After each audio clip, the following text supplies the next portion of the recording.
A reading from the Holy Gospel according to Matthew.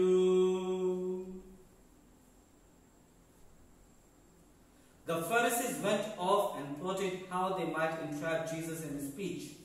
They sent their disciples to him with the Herodians, saying, "Teacher, we know that you are a truthful man, and that you teach the way of God in accordance with the truth, and you are not concerned with anyone's opinion.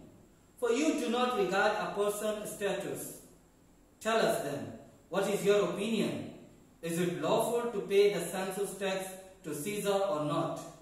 Knowing their malice, Jesus said, "Why are you testing me, you hypocrites?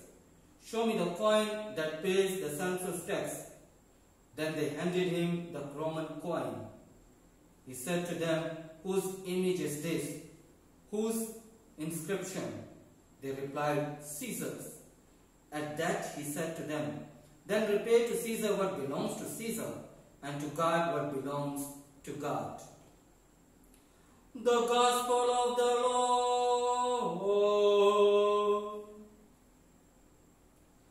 Dear sisters and brothers in Christ, today's Gospel reading is one of the common, well-known, complicated and misunderstood texts of the Gospel. It is often quoted to represent the duties of civil and spiritual government. It is often repeated to highlight the rights of the civil and the church government by quoting the saying of Jesus, "Give to Caesar what is Caesar, and to give to God what is God's." But it is not like that.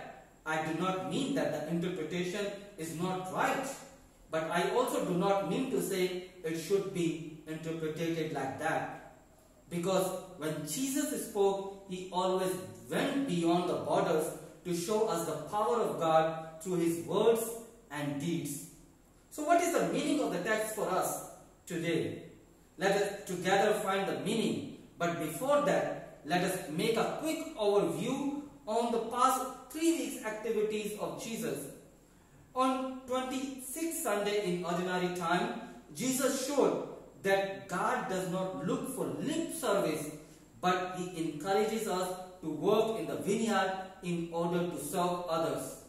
On 27th Sunday in ordinary time, we learn that God is looking in us the fruit of holiness, so that by offering our fruit of holiness to God, we may enter in covenant with God to live, to witness, and to obtain the eternal life. On 28th Sunday in ordinary time, to the parable of the wedding banquet, we saw that God again and again sent his messengers to call his guests to enter with him in the banquet, and that is to establish the covenant. But the guests did not even refuse, but they killed the messengers. Therefore, God called people from the streets to establish the covenant with him. Today's reading, Jesus showed the grace of the covenant by solving the riddle of the Pharisees. Is it against the law to pay tax to Caesar or not?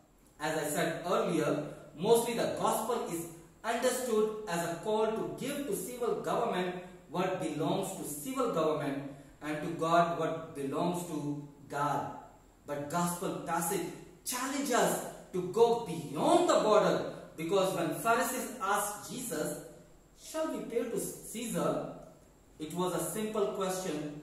Shall we pay to the government? We need to remember that Romans were colonizers. So in other words, the question was, shall we pay to the colonizers? But it was not all about that, because the coin which Jesus told them to show him was called denarius, or tribute coin, which was a particular small coin with a profile of the face of a Roman emperor, and the inscription read, "Caesar Augustus Tiberius, son of the divine Augustus." So a question of the Pharisees was not only about the text, but it was also about the faith and supremacy of God, because the face of an emperor on a coin was already a challenge for Jews to keep it with them and offer in the temple. because they were told in the book of Exodus, "You shall not make for yourself an idol, whether in the form of anything that is in heaven above, or that is on the earth beneath, or that is in the water under the earth." Second, the inscription on the coin was also a challenge to the faith of people to accept Caesar as Son of God. Jesus simply denied by saying, "Give to God what is God's," because we are all on the image of God. As the book of Genesis it is said, God created Adam, that is Hebrew, humankind, in his image, in the image of God he created them. Male and female he created them. By having the image of God, we are blessed with the fruits of the Spirit, such as joy, love, peace, patience, kindness, generosity, faithfulness, gentleness, and self-control. Jesus reminded his audience that all of you are carrying the image of God, and today again Jesus is telling each one of us that we are on the image of God.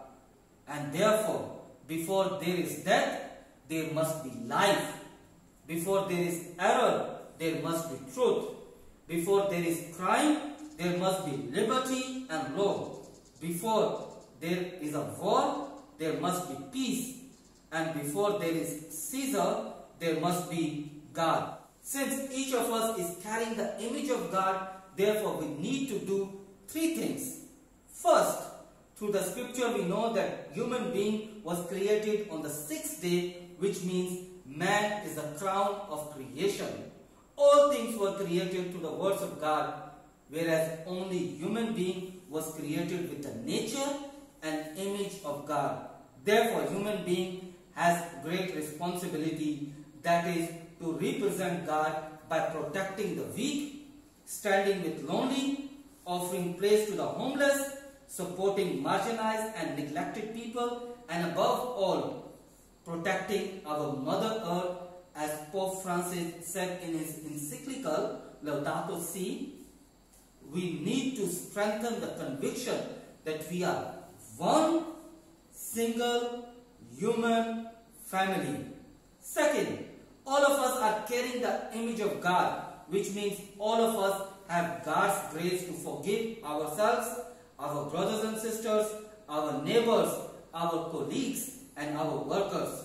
Once we will start forgiving, we will be the dispenser of God's mercy, which means we will be denying the works of the flesh, and that is fornication, impurity, adultery, jealousy, anger, fight, and drunkenness.